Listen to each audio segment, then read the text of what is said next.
بسم اللہ الرحمن الرحیم۔ حالم قسط نمبر 18۔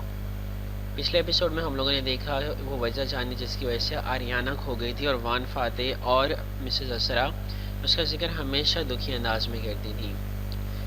وان فاتح وہیں پہ رک گیا تھا ملاقہ میں، اور ابھی وہیں پہ ہے، ایڈم بھی وہیں پہ ہے اور تالیہ بھی وہیں پہ۔ اب دیکھتے ہیں آگے کیا ہوتا ہے۔ بکیت چائنا یعنی کہ چینی پہاڑی ایک اونچی پہاڑی تھی جو سیاحوں کا مسکن تھی۔ یہاں صدیوں پہلے چینی شہزادی یان سوفو کا محل ہوا کرتا تھا، اور ایک کنواں بھی جو اس کے لیے سن باؤ نے کھدوایا تھا۔ شہزادی یان سوفو چینی بادشاہ کی بیٹی تھی جسے اس کے باپ نے کنیزوں اور خادموں کے ساتھ ملاقہ کے سلطان مرسل سے شادی کرنے بھیجا تھا۔ سلطان نے ان کے آتے ہی یہ پہاڑی اور اس کے محلات چینی لوگوں کے لیے مختص کر دیے تھے۔ شہزادی سلطان سے شادی کر کے ملکہ بن گئی، جبکہ اسی کنیزوں اور باقی دستے نے مقامی لوگوں سے شادی کی اور یہیں آباد ہو گئے۔ وہ کنواں وانگ لی نے شہزادی کے لیے کھدوایا تھا۔ جب شہزادی سلطان سے شادی کے لیے آئی تو بادشاہ نے وانگ لی کو بطور خاص چین سے ملاقہ شہزادی کے ہمراہ روانہ کیا تھا۔ کنواں اب ایک سیاحتی مرکز تھا، اور کہتے تھے جو اس میں ایک دفعہ سکہ اچھالتا ہے وہ دوبارہ ملاقہ ضرور آتا ہے۔ تالیہ نے البتہ سکہ نہیں اچھالا تھا، وہ کنویں کے کنارے خاموش کھڑی تھی۔ گھٹنوں تک آتی فراق نما قمیص میں منی کوٹ پہن رکھا تھا۔ ارد گرد سیاح گھوم پھر کے تصاویر اتار رہے تھے اور دوسری متبرک اشیاء دیکھ رہے تھے۔ چے تالیہ، ایڈم کی آواز پہ وہ پرسکون سی پلٹی۔ وہ سادہ سا ملے لڑکا سامنے کھڑا تھا، عام سی پینٹ شرٹ پہنے، چہرے پہ سفر کی تھکان، آنکھوں میں سنجیدگی۔ تالیہ سے عمر میں 4-5 سال چھوٹا ہی ہوگا۔ اس میں غصہ نہیں آیا، بس کندھے اچکا کے بولی، کیا چاہتے ہو؟ میرے پاس سکہ ہے، آپ کے پاس دوسرا ٹکڑا، آپ کیا چاہتی ہیں؟ تم مجھے سکہ دے دو، میں سرکار سے تمہیں بونس دلوا دوں گی۔ یعنی آپ واقعی رائل ملیشیا پولیس کے آفیسر تاشا ہیں؟ اسے شک و شبے سے آنکھوں کی پتلیاں سکوڑی۔ ہاں ایڈم، اور وان فاتح کی حفاظت کے ساتھ ساتھ مجھے اس خزانے کو بھی ڈھونڈنا ہے جس کی وجہ سے لوگ فاتح صاحب کے پیچھے پڑے ہیں۔ وہ پر اعتماد تھی، لہجہ بھی نرم تھا۔ ایڈم کا یقین ڈانوا ڈول ہونے لگا۔ اور خزانہ کہاں جائے گا؟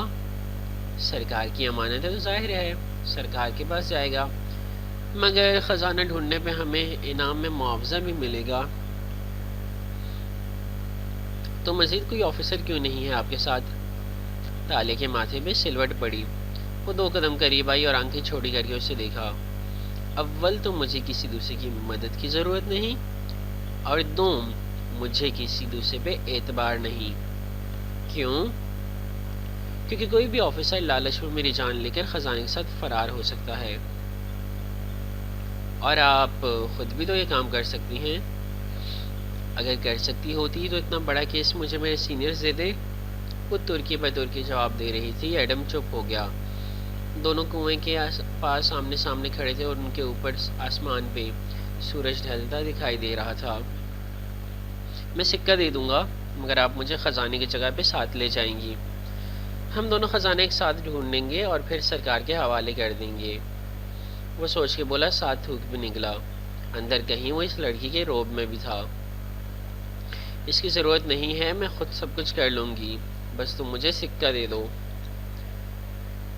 تالیہ، اگر آپ چاہتی ہیں کہ میں آپ پہ اعتبار کروں تو آپ کو بھی مجھ پہ اعتبار کرنا ہوگا۔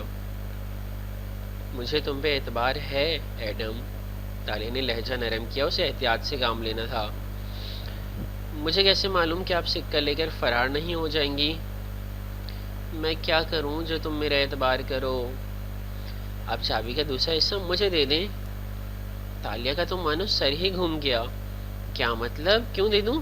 دماغ ٹھیک ہے تمہارا؟ میں کچھ دیر ان دونوں کو اپنے پاس رکھنا چاہتا ہوں تاکہ یہ دیکھ لوں کہ ہم دونوں کو ایک دوسرے پہ اعتبار ہے یا نہیں۔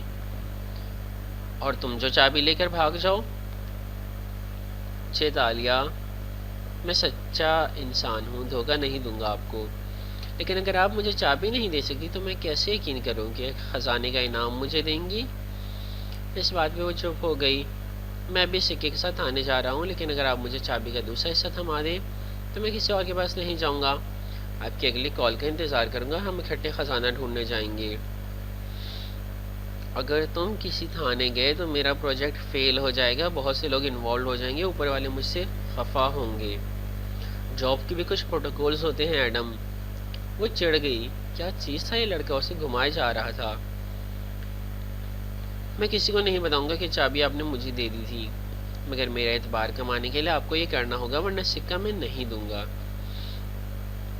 وہ خاموشی سے اسے دیکھی گئی۔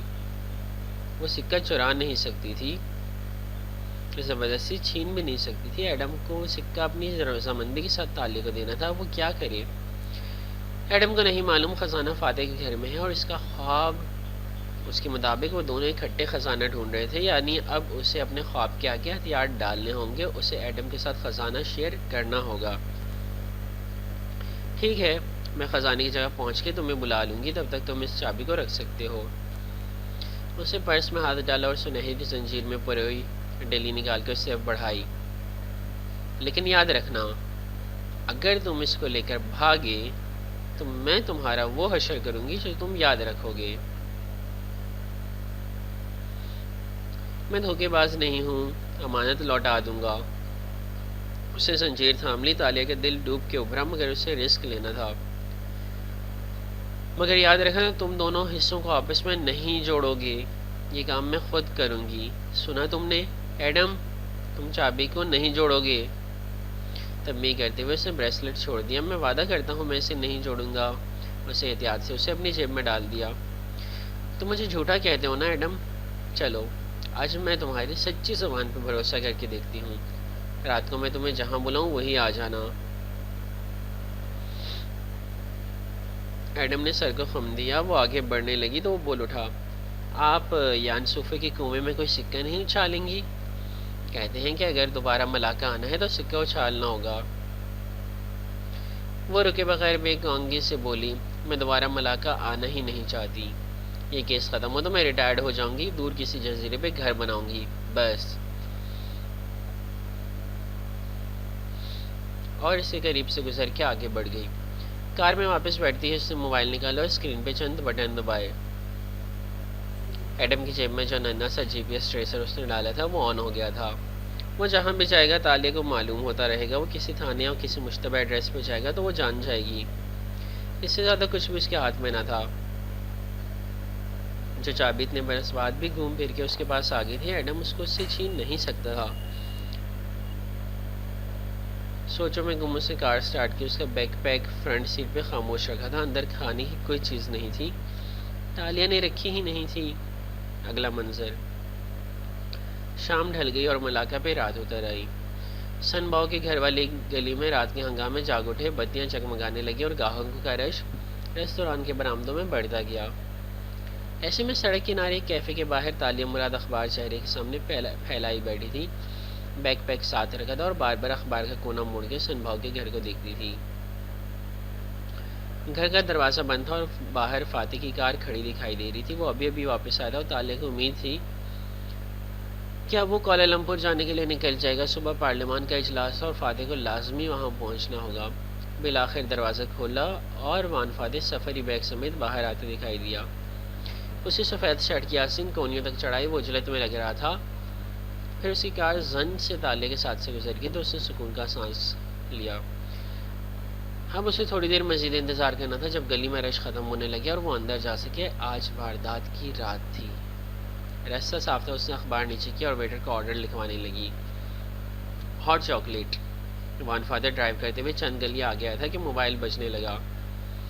اس نے ڈیش بورڈ سے فون اٹھا کے دیکھا، ایڈم کا نمبر جل بجھ رہا تھا۔ جانے کس وقت ایڈم نے اپنا نمبر سے فون میں فیڈ کیا تھا۔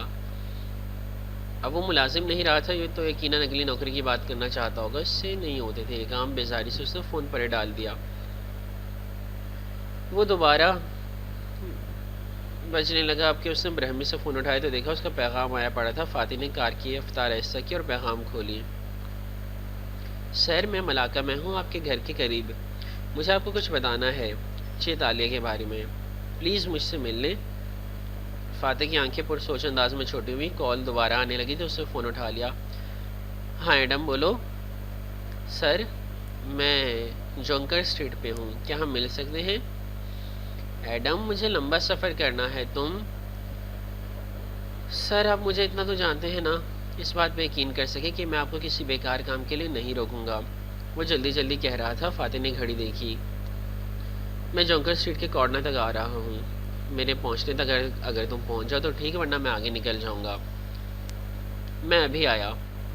شاید وہ فوراً بھاگ پڑا تھا۔ فاتح نے رفتار آہستہ کی اور گاڑی آگے بڑھا دی۔ 10 بجنے والے تھے۔ واپس سنباؤ کے گھر والی گلی میں آؤ تو تالیہ کا ہاٹ چاکلیٹ کا گلاس انچھوا رکھا تھا۔ پھر اس نے اور چوکنی نظریں سرخ گھر کے دروازے پہ جمی تھیں۔ پھر اس نے گھڑی دیکھی اور اٹھ کھڑی ہوئی۔ چوک پہ فاتح نے کار ایک طرف روکی، پھر اے سی فل کھول دیا اور گھڑی دیکھی۔ وہ چند منٹ ایڈم کی بات سننے رک سکتا تھا۔ خیر ہے، مگر 2 منٹ بھی نہیں گزرے جب فرنٹ ڈور پہ دستک ہوئی۔ پھر ایڈم تیزی سے اندر بیٹھا۔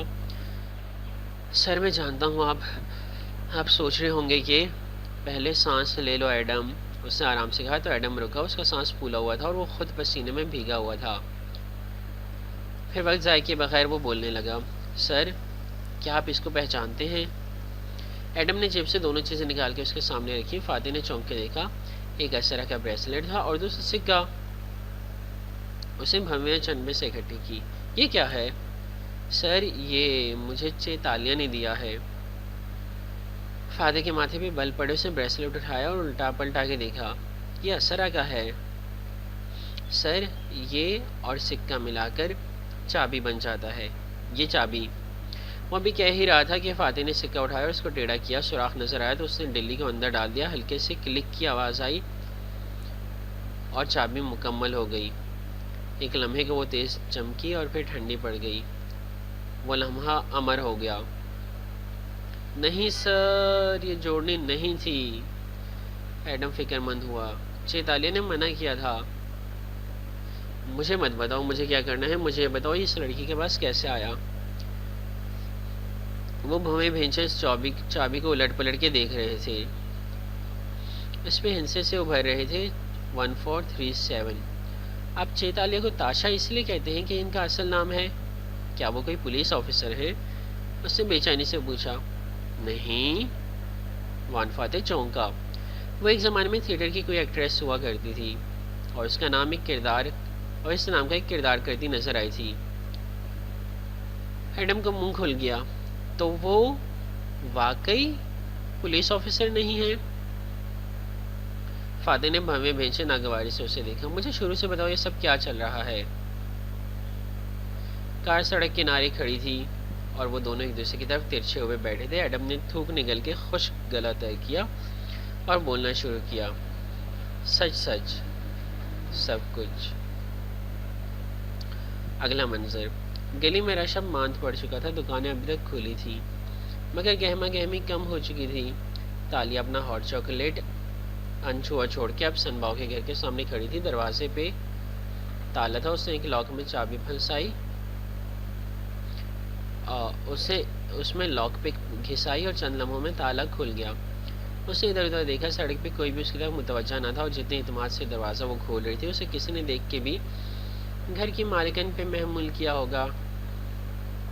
اندر گھر سنسان اور اندھیر تھا۔ اسے پینسل ٹارچ آن کی اور روشنی اطراف میں ڈال دی، آگے بڑھنے لگی۔ کنواں کونے میں خاموش پڑا تھا۔ وہ تیزی سے اس تک آئی اور اس کے دہانے سینے کے بل الٹی لیٹی اور کنویں کی دیوار کو اندر سے چھوا۔ وہاں دیوار میں کھدے ننھے سے زینے تھے جن کی مدد سے نیچے اترا جا سکتا تھا۔ اس نے اس طرح کی ویب سائٹ پہ پڑھا تھا کہ سنباؤ کے قدیم کنویں میں قدیم لاک سسٹم تھا۔ ان زینوں کی مدد سے جب اس کو کھولا گیا تو اندر چند پرانے سکے اور سنباؤ کے استعمال کی چیزیں ملی جن سے معلوم ہوا کہ یہ گھر واقعی سنباؤ کا تھا، مگر وہ جانتے تھے کہ ان ننھے سوراخوں میں کچھ اور بھی ہوگا۔ سینے کے بل لیٹی وہ کنویں کے اندر جھکی، چوٹی الٹی ہو کے نیچے لٹکنے لگی۔ وہ 3 سوراخ تھے، اتنے بڑے جتنی ایک اینٹ ہوتی ہے، گویا اینٹ کی جگہ خالی چھوڑی گئی تھی۔ اس نے پہلے سوراخ میں ہاتھ ڈالا، وہ خالی تھا۔ وہ اٹھی اور کنویں کی منڈیر پکڑ کے اندر اتری۔ احتیاط سے پہلے سوراخ میں ہاتھ رکھا، وہ کنویں کے اندر لٹکی نظر آتی تھی۔ دوسرے ہاتھ سے اس نے دوسرا سوراخ ٹٹولا، وہ بھی اندر سے خالی تھا۔ اسے پسینہ آنے لگا، پیر کو دیوار کے ایک ابھرے پتھر پہ جمایا اور مزید نیچے اتری۔ اب تیسرا سوراخ اس کے سامنے تھا۔ تالیہ نے دھڑکتے دل سے اس میں ہاتھ ڈالے. سوراخ زیادہ اندر تک گہرا تھا. آس پاس بے تحاشا کائی جمع تھی. اندر کوئی پتھر سا پڑا تھا جو مٹی میں جمع ہوا تھا. وہ زور سے اسے کھینچنے لگی مگر وہ نکل کے نہیں دے رہا تھا. چند فٹ نیچے کنویں کا پانی جمع تھا. عجیب حفظدہ ماحول تھا. اسے پسینے آنے لگے. پھر پیر سے بندہ خنجر نکالا اور اندر سوراخ میں مارنے لگی.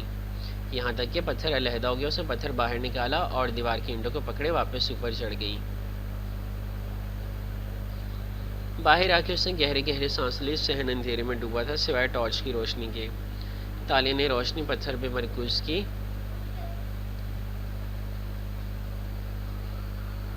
جس پہ کائی جمع تھے اور اسے صاف کرنے لگی. بدقت پتھر کی سطح واسے ہوئے. اس پہ قدیم جاوی رسم الخط میں ایک عبارت کھلی تھی. کائی نے عبارت میں سبز رنگ بھر دیا تھا. تکن ملایو پلانگ دی دنیا، یعنی ملے قوم کبھی بھی دنیا سے غائب نہیں ہوگی. یہ ہانگتوا کا مشہور قول تھا جس کو یاد کرتے کرتے ملے بچے بڑے ہوتے تھے. تکن ملایو پلانگ دی دنیا. اسے سوچتے ہوئے الفاظ دہرائے پھر آنکھیں بند کیے. کوئی نشانی تھی، کوئی پہیلی. ایک تو نمرہ احمد ہو اور پہیلیاں نہ ہو، ایسا کیسے ہو سکتا ہے؟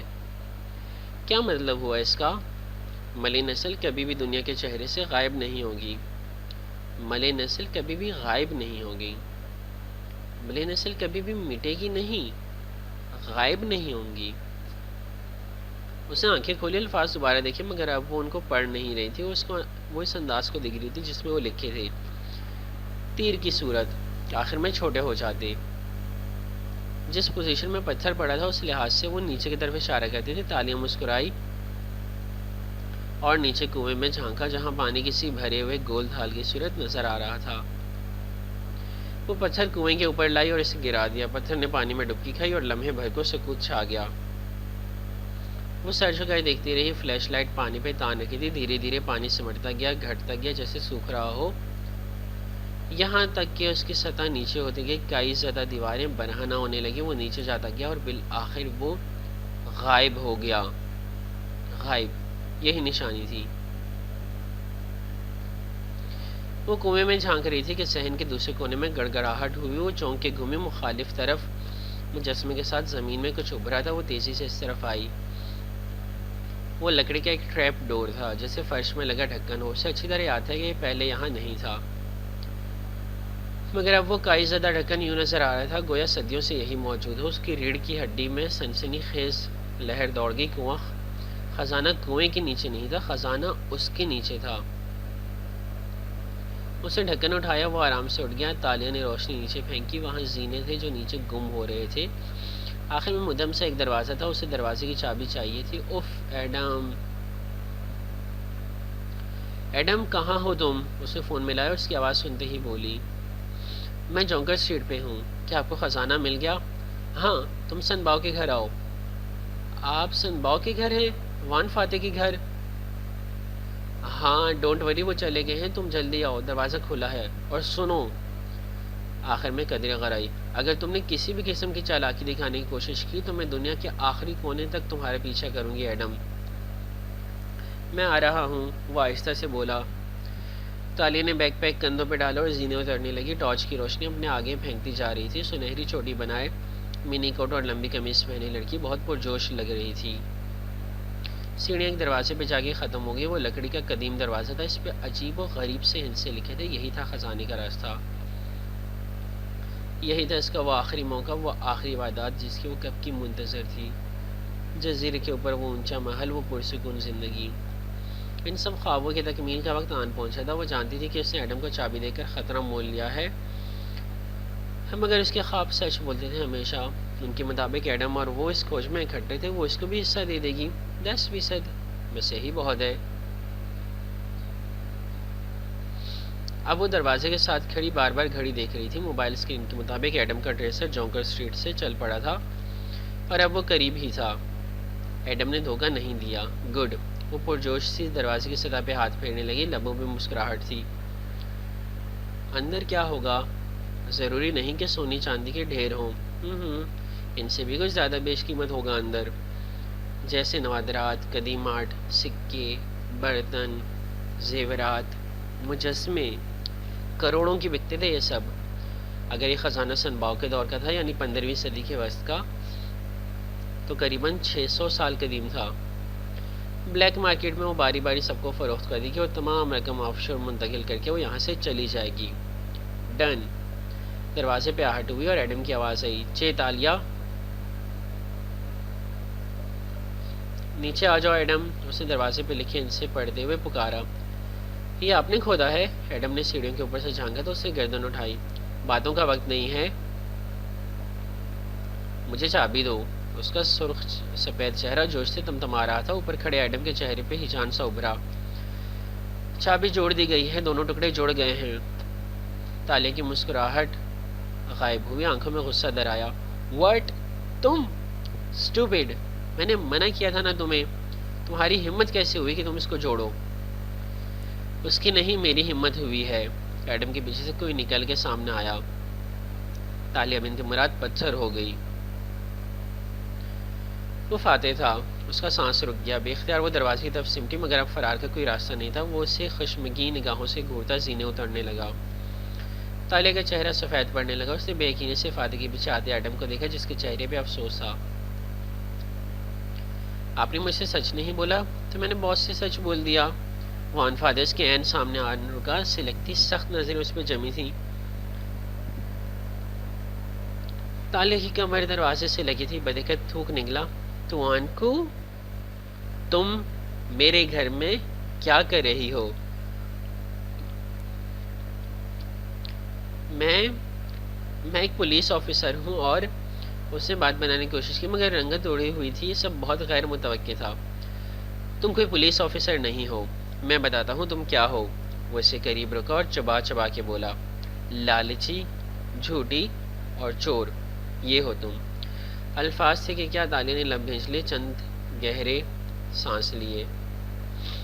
تھوڑی دیر کے لیے سب خاموش رہے، پھر سے لڑکی کی پیشانی پہ غصے سے سلوٹیں پڑنے لگیں۔ افسوس اور دیر سے اس نے فاتح کے حق میں زینے پہ کھڑے ایڈم کو دیکھا۔ وہ عثمان، وہ اس نے تمہیں ٹریپ کر رہا تھا مگر میں نے تمہیں بچایا۔ میں نے ہر موقع پہ تمہیں بچایا۔ اور یہ کیا تم نے میرے ساتھ؟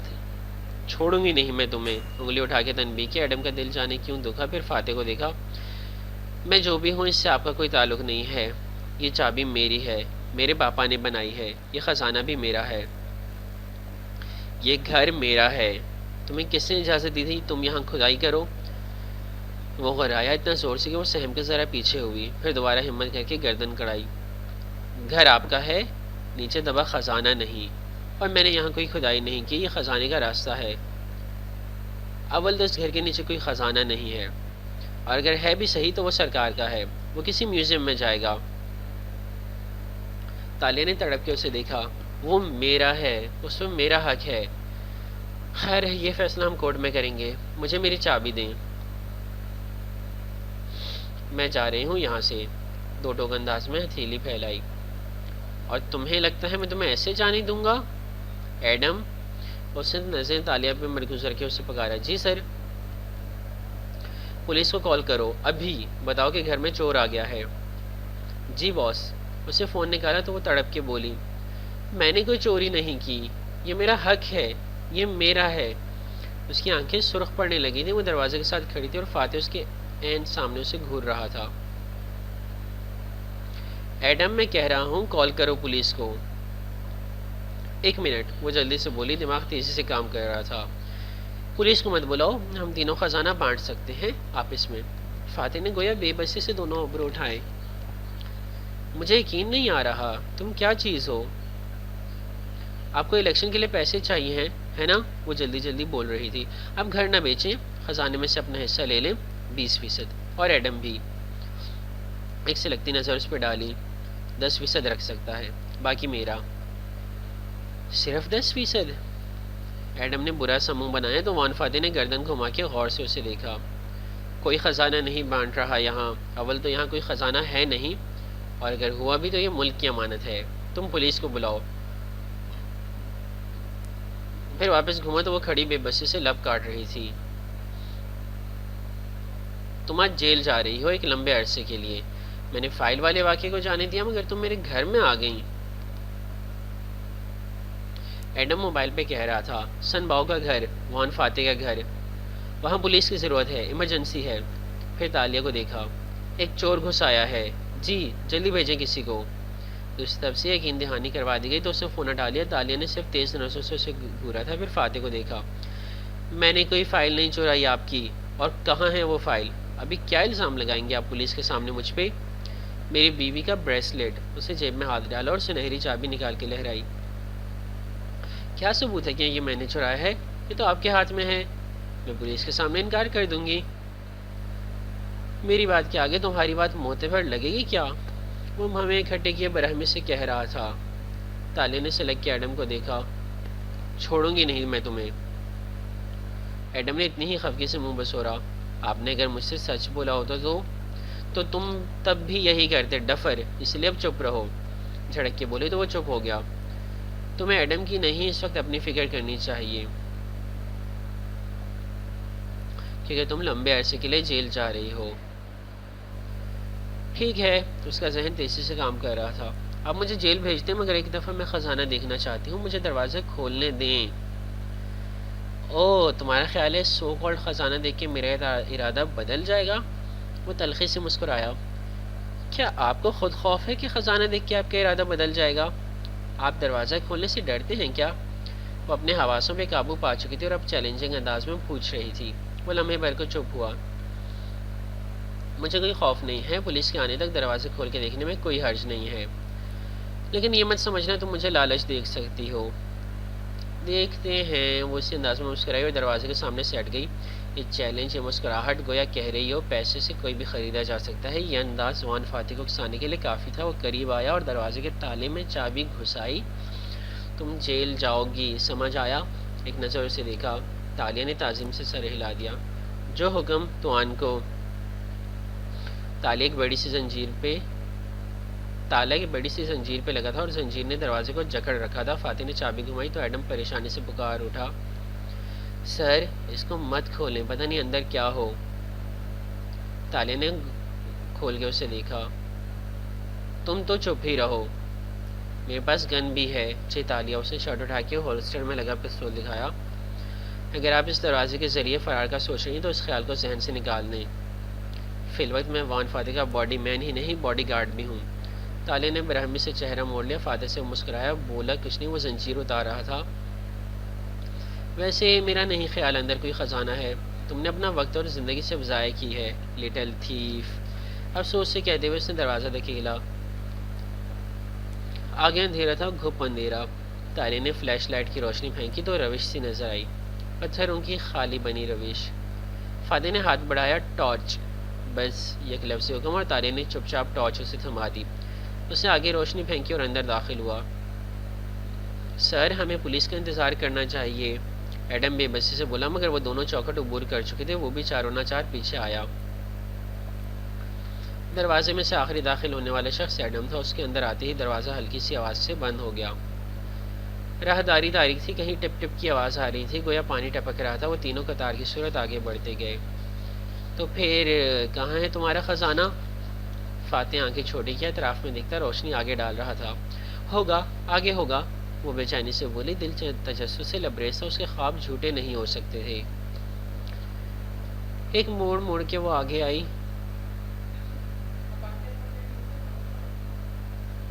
تو راہداری چوڑی ہو گئی۔ وہ دو مخالف سمت میں دو راہداریاں آ کے مل رہی تھیں اور دونوں میں پانی اتنا تھا کہ پاؤں ڈوب جاتی۔ تالیہ کو عجیب سا احساس ہونے لگا، مگر وہ رکی نہیں، وہ چلتی رہی۔ پانی چل رہا ہے، یہ سب کیا ہے؟ اسے وحشت سی ہو رہی تھی، پیر پانی میں ڈوب چکے تھے۔ وہ عجیب پانی تھا جو لگتا تھا وائبریٹ کر رہا ہے دھیرے دھیرے۔ اوپر چھت سے قطرے زور زور سے بہنے لگے، ٹپ ٹپ، پھر تڑا تڑ۔ تالیہ کو پہلی دفعہ لگا کچھ غلط ہے، مگر نہیں، وہ ہار نہیں مانے گی۔ خزانہ آگے ہوگا، کسی محفوظ جگہ۔ تو کہاں ہے تمہارا خزانہ؟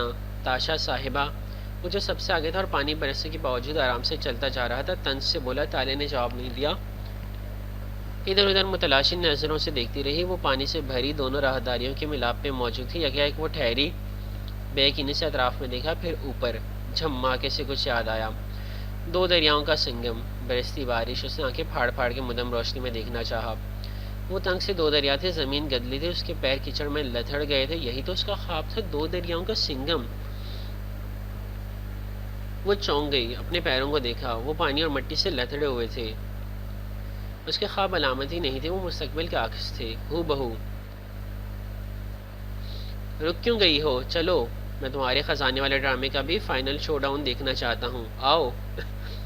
وہ اسے روکتے دیکھ کے سختی سے بولا تو وہ چلنے لگی، مگر حالت عجیب ہو رہی تھی، اوپر چھت اندھیر تھی، گویا آسمان ہو، پانی ٹپ ٹپ برس رہا تھا، وہ تینوں بھیگتے جا رہے تھے مگر چل رہے تھے۔